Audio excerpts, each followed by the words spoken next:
O Senhor esteja convosco. Proclamação do Evangelho de Jesus Cristo, segundo Marcos. Glória a vós, Senhor. Naquele tempo, Jesus atravessou de novo numa barca para a outra margem. Uma numerosa multidão se reuniu junto dele e Jesus ficou na praia. Aproximou-se então um dos chefes da sinagoga, chamado Jairo. Quando viu Jesus, caiu a seus pés e pediu com insistência: minha filhinha está nas últimas. Vem e põe as mãos sobre ela, para que ela sare e viva. Jesus então o acompanhou. Uma numerosa multidão o seguia e o comprimia. Ora, achava-se ali uma mulher que há 12 anos estava com uma hemorragia. Tinha sofrido nas mãos de muitos médicos, gastou tudo o que possuía. E em vez de melhorar, piorava cada vez mais. Tendo ouvido falar de Jesus, aproximou-se dele por detrás, no meio da multidão, e tocou na sua roupa. Ela pensava: se eu ao menos tocar na roupa dele, ficarei curada. A hemorragia parou imediatamente, e a mulher sentiu dentro de si que estava curada da doença. Jesus logo percebeu que uma força tinha saído dele e, voltando-se no meio da multidão, perguntou: quem tocou na minha roupa? Os discípulos disseram: estás vendo a multidão que te comprime e ainda perguntas quem te curou? Ele, porém, olhava ao redor para ver quem havia feito aquilo. A mulher, cheia de medo e tremendo, percebendo o que lhe havia acontecido, veio e caiu aos pés de Jesus e contou-lhes toda a verdade. Ela lhe disse: filha, a tua fé te curou. Vai em paz e fica curada dessa doença.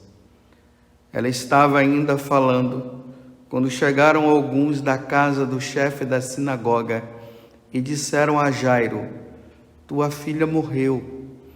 Por que ainda incomodar o mestre? Jesus ouviu a notícia e disse ao chefe da sinagoga: não tenhas medo, basta ter fé. E não deixou que ninguém o acompanhasse, a não ser Pedro, Tiago e seu irmão João. Quando chegaram à casa do chefe da sinagoga, Jesus viu a confusão e como estavam chorando e gritando. Então ele entrou e disse: por que essa confusão e esse choro? A criança não morreu, mas está dormindo. Começaram então a caçoar dele. Mas ele mandou que todos saíssem, menos o pai e a mãe da menina, e os 3 discípulos que o acompanhavam. Depois entraram no quarto onde estava a criança. Jesus pegou na mão da menina e disse: Talita cum, que quer dizer: menina, levanta-te. Ela levantou-se e imediatamente começou a andar, pois tinha 12 anos. E todos ficaram admirados. Ele recomendou com insistência que ninguém ficasse sabendo daquilo e mandou dar de comer à menina. Palavra da salvação. Glória a vós, Senhor.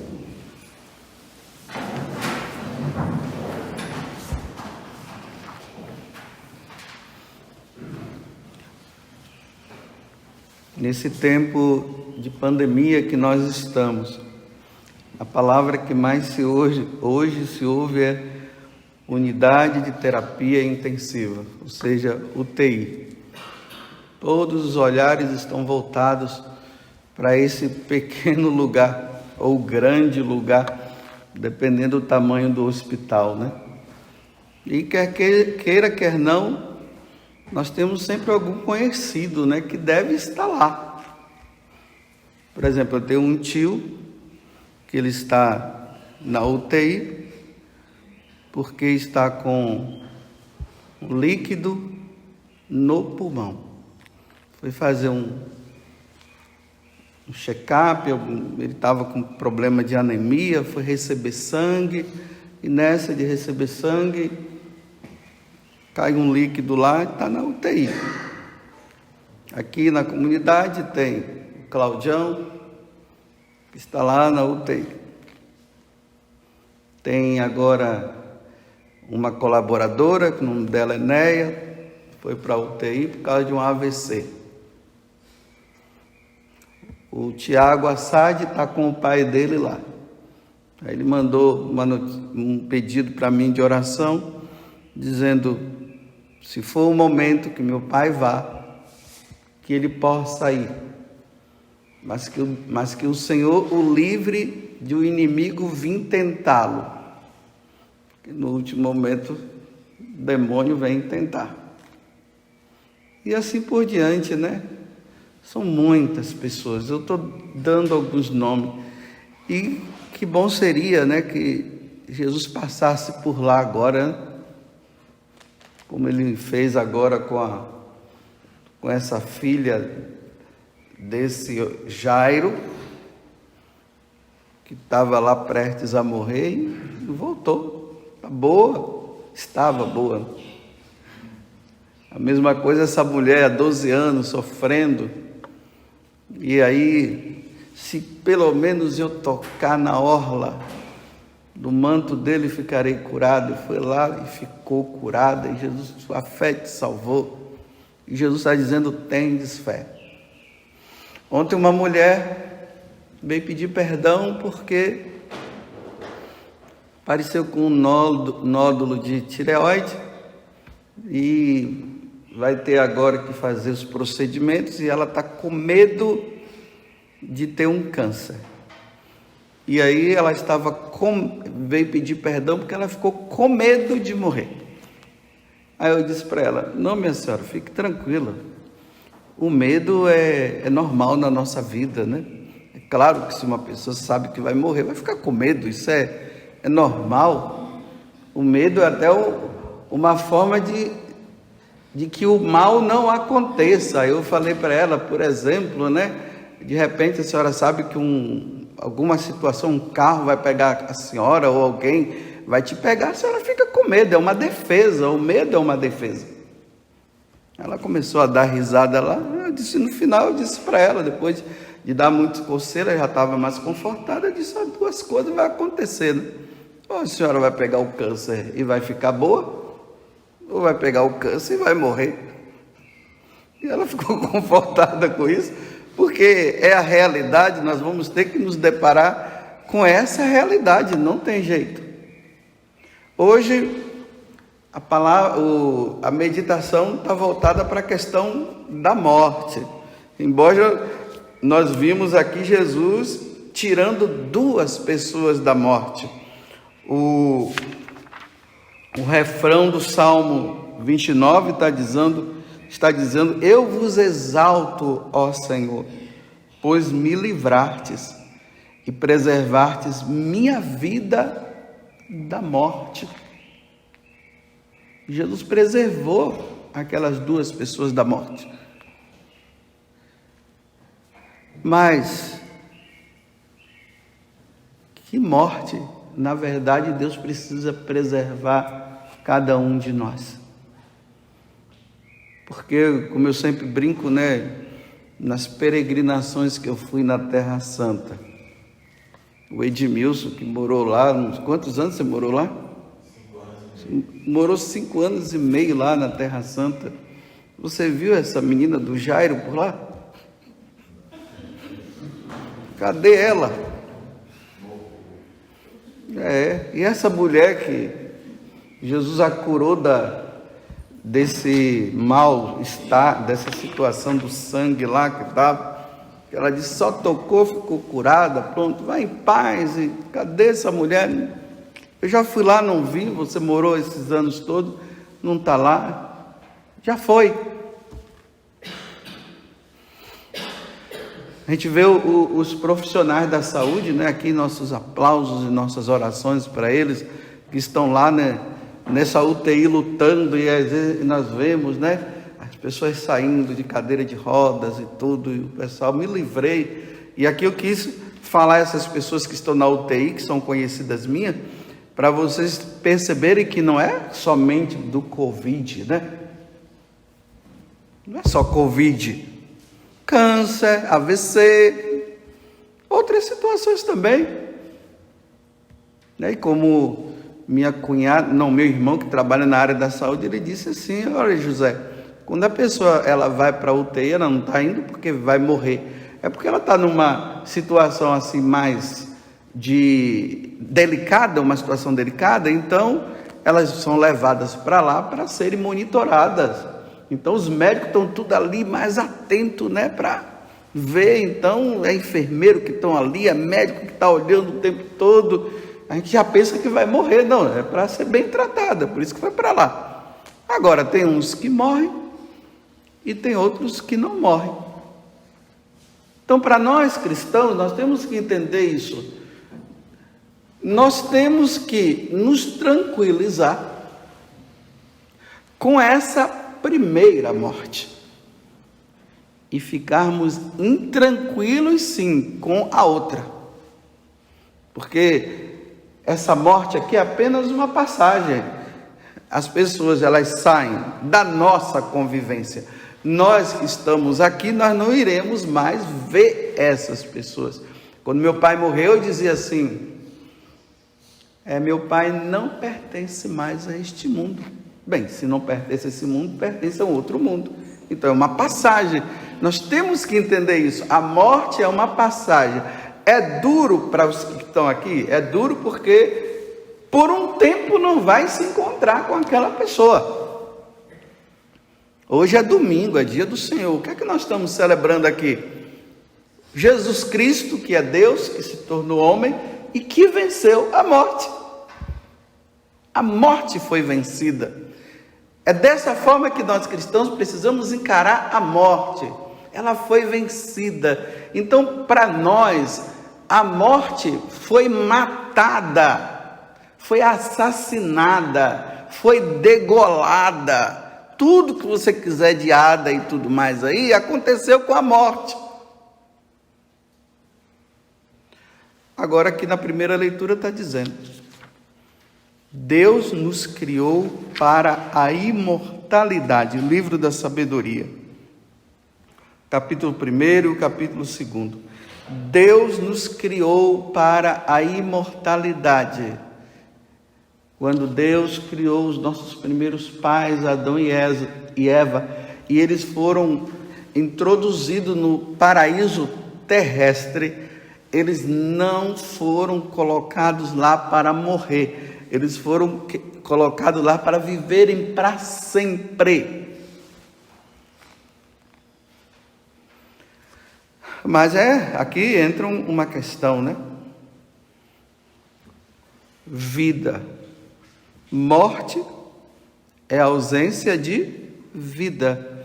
Então, quando Deus cria o homem e dá a vida ao homem, por isso que o homem foi criado, então a morte também é o contrário, né? Contrário de vida é morte, não tem contrário de vida, é morte. Isso até é uma questão filosófica, né? Na lógica, quando a gente estuda lógica na filosofia, é isso aqui, ó. Morte, vida. Deus não criou a morte, é que Ele criou a vida. Mas o contrário de vida é morte. Então, por isso que aqui está dizendo, Deus não criou a morte. Deus criou a vida, Deus criou o homem para a imortalidade. Só que Deus dá ao homem a liberdade do homem querer viver para sempre ou não querer viver. Aí Deus diz o quê? Não comam do fruto da árvore do conhecimento do bem e do mal, senão vocês vão morrer. O demônio enciumado, porque Deus nos criou e Ele queria ser o bonitinho de tudo. E aí ele, por ciúmes, ele introduz o homem na morte, fazendo o quê? É só vocês serem igual a Deus. Deus não quer que vocês comam do fruto daquela árvore. Sabe por quê? Vocês vão ser igual a eles. Então Eva cai nesse conto de carochinha e come. Aí a morte entrou no mundo. Agora nós nos deparamos com essa situação, né? E aqui vocês veem que está dizendo, a morte entrou no mundo. Não existia a morte no mundo, ela entrou por causa desta situação. Aí agora nós nos deparamos com isso, né? Nós nos preservamos e precisamos nos preservar mesmo. Temos que fazer tudo para ter uma saúde boa, e é isso mesmo. Temos que fazer de tudo. Mas nós iremos morrer. Ou seja, eu não gosto nem de falar morrer, né? Nós iremos passar desta vida para outra. Eva e Adão, ao comerem do fruto, agora fez com que nós passássemos desta vida para a outra vida.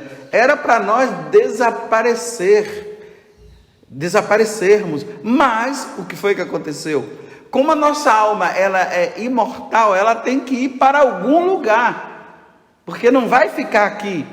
E um dia o nosso corpo será transformado também, e ele vai se encontrar com a nossa alma. Então nós temos que ir para um outro lugar. Então, se eu passo a minha vida desobedecendo a Deus, não cumprindo aquilo que Ele nos pede, essa passagem é feita para algum lugar. Então, é para o lugar aonde aquelas pessoas que viveram aqui não quiseram saber de Deus. Então, uma vez que elas não quiseram saber de Deus, elas passam para o outro lado para ficar no lugar onde Deus não vai ficar. E esse nome se dá inferno. E aqueles que viveram uma vida aqui, de acordo com o que Deus pediu, é óbvio, quando passar desta vida para outra, vai para o lugar onde Deus está. O inimigo de Deus foi para esse outro lugar que se chama inferno, que foi criado para ele, porque ele saiu do céu e foi para lá. E aqueles que são de Deus precisam estar onde Deus está. Então, céu e inferno. Aí vejam agora, para a gente compreender melhor a primeira leitura, né? Deus não fez a morte, nem tem prazer com a destruição dos vivos, tá vendo? Deus fez a vida, Deus criou a vida. Ele criou todas as coisas para existirem, e as criaturas do mundo são saudáveis.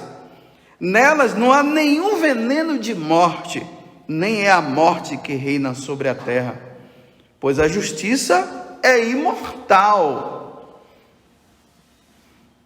A justiça divina, ela é imortal.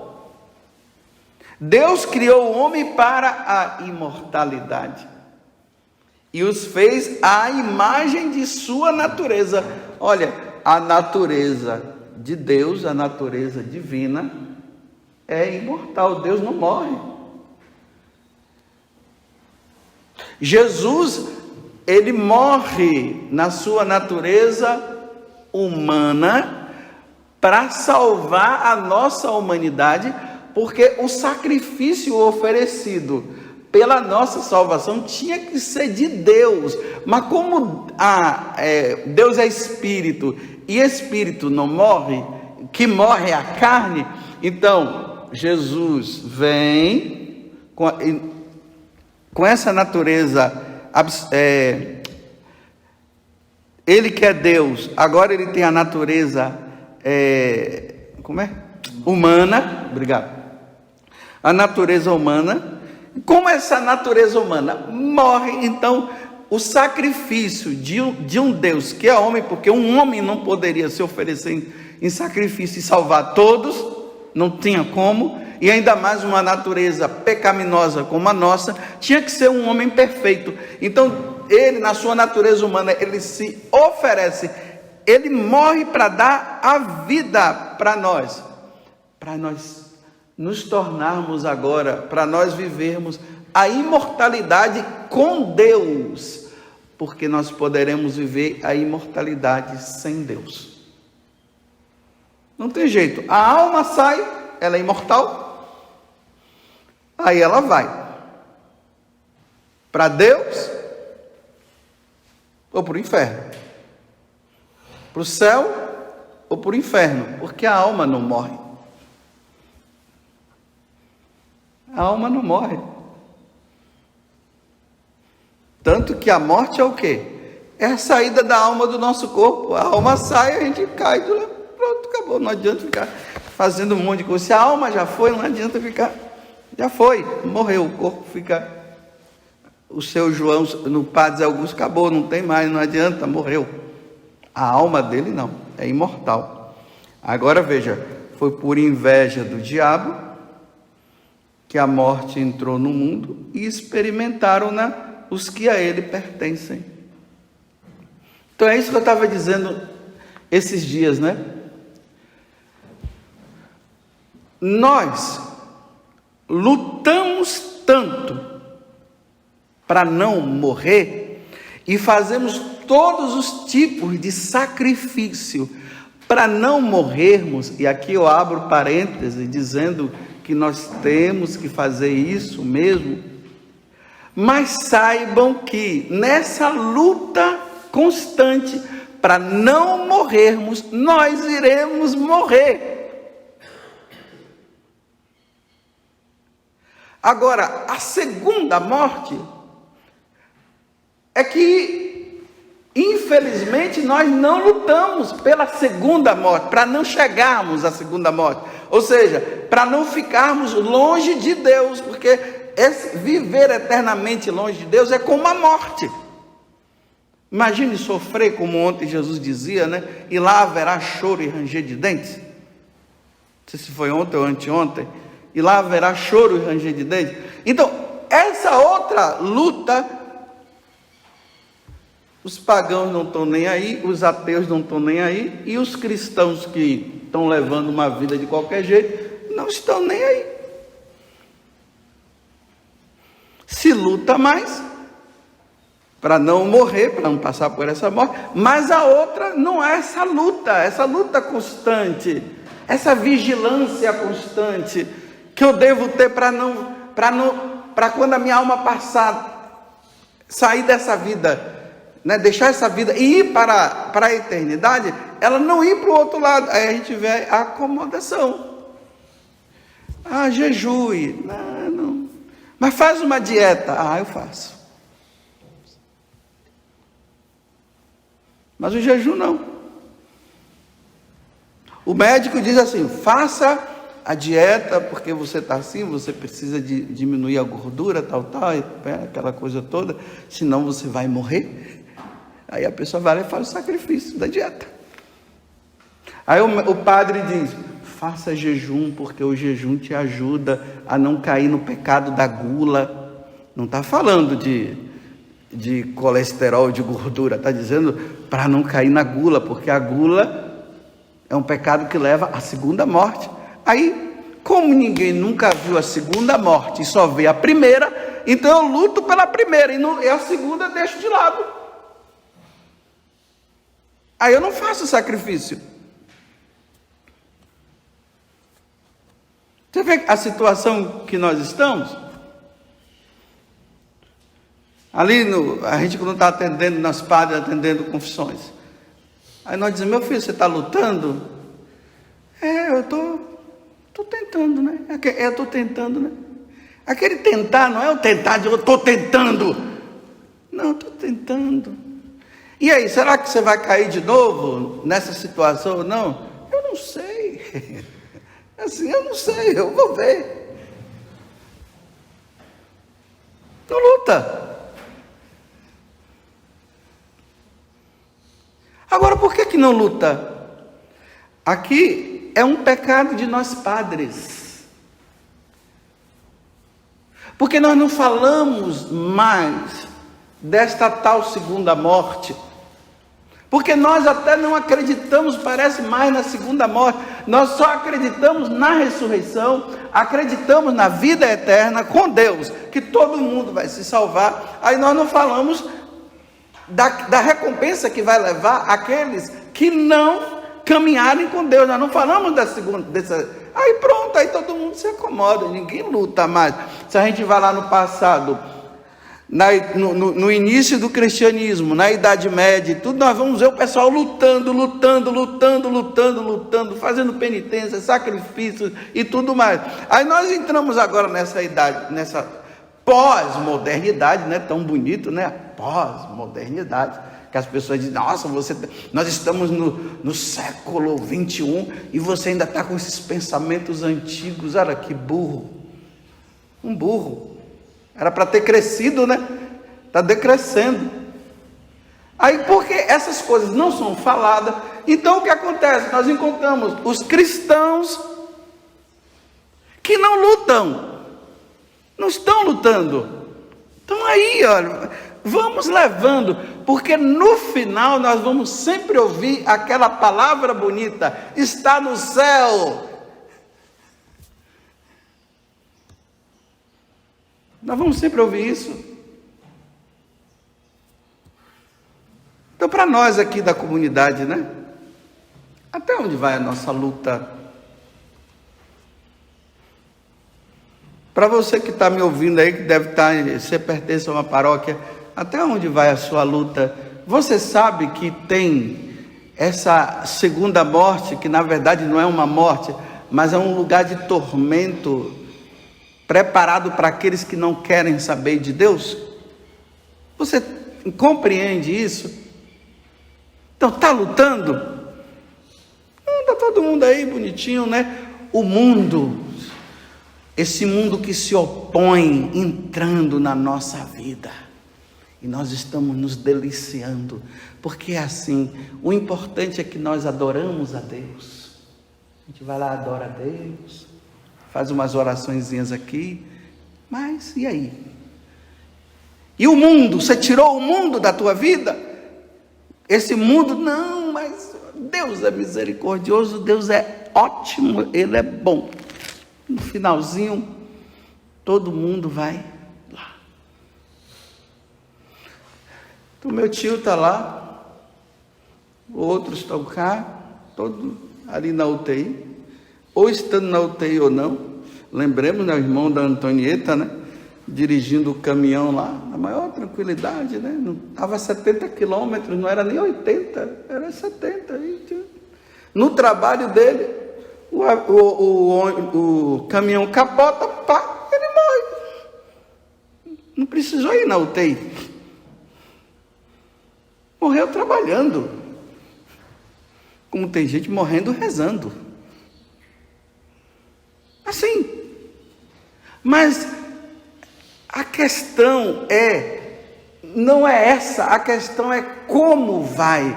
Então, daqui a um tempo, né? Vamos dizer que daqui a 50 anos, essas pessoas que saíram curadas da UTI também não estarão mais aqui. Daqui a uns 50 anos, estou dando 50, né? Depende da idade de cada um, né? Mas como essas pessoas já têm uma idade assim, daqui a 50 anos é impossível estarem aqui ainda, né? Matusalém foi só um. Não teve mais outro. É bonito sair. E que bom que está saindo. Mas tem aqueles também que não estão saindo. Mas um dia todos irão. Eu irei. Eu terei que ir. Talvez até eu nem quisesse ir. Mas eu terei que ir. Daqui a uns anos vocês vão ouvir. Aqui, vamos ler o Salmo, né? Agora para terminar, para não cansar mais vocês. Eu vos exalto, ó Senhor, por me livrartes, ó, e preservar-te minha vida da morte. Meu Deus, nesses anos, né? Quantas vezes Deus já me livrou da morte? Já me livrou. Eu já fiz 2 cirurgias de hérnia. Uma quando era criança, outra depois, antes de ser ordenado diácono, eu fiz. Foi as únicas cirurgias que eu fiz até hoje. Eu não sei que se vem outras aí, né? Mas Deus me preservou. E quantas situações, né? Um carro que poderia ter me pego dirigindo, me livrei. Já. Deus me preservou da morte. Mas vai ter um dia que Ele não vai me preservar dessa morte.